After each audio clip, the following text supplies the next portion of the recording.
Joshi Sebastian Idukki ജില്ലയിലെ കാമാക്ഷിയിലാണ് താമസിക്കുന്നത്. ഇദ്ദേഹത്തിന് നെടുങ്കണ്ടത്തിന് സമീപം മുണ്ടിയരുമയിൽ 34 സെന്റ് സ്ഥലമുണ്ട്. ഇവിടെ ഏലമാണ് കൃഷി.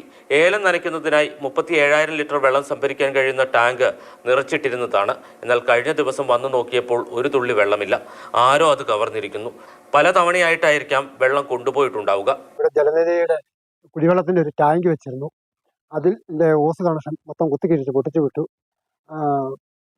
അതിനുശേഷം ഞാൻ ജാറും അവിടുന്ന് എല്ലാം മാറ്റി. അത് കഴിഞ്ഞാണ് ഇന്ന് 12-ാം തീയതി വരുമ്പോഴാണ് ഈ ടാങ്കിൽ വെള്ളമില്ലാതെ കൃഷിക്ക് നനയ്ക്കാനിട്ടുന്ന വെള്ളമാണ് അത് മൊത്തം മോഷണം കൊണ്ടുപോയിരിക്കുന്നത്.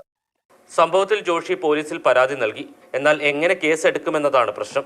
മോഷണം മുതൽ എങ്ങനെ തിരിച്ചറിയും, എങ്ങനെ തിരിച്ചു പിടിക്കും? പോലീസിന്റെ ഈ ചോദ്യത്തിന് മുന്നിൽ ഉത്തരമില്ലാതെ നിൽക്കുകയാണ് പരാതിക്കാരൻ. ഇത് ഒറ്റപ്പെട്ട സംഭവമല്ല എന്നത് ഞെട്ടിക്കുന്നത് കൂടിയാണ്. മലയോര മേഖലയിലെ വിവിധ സ്റ്റേഷനുകളിൽ സമാനമായ സംഭവങ്ങൾ റിപ്പോർട്ട് ചെയ്യപ്പെടുന്നുണ്ട്.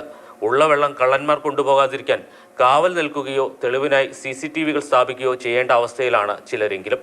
മാതൃഭൂമി ന്യൂസ്, ഇടുക്കി.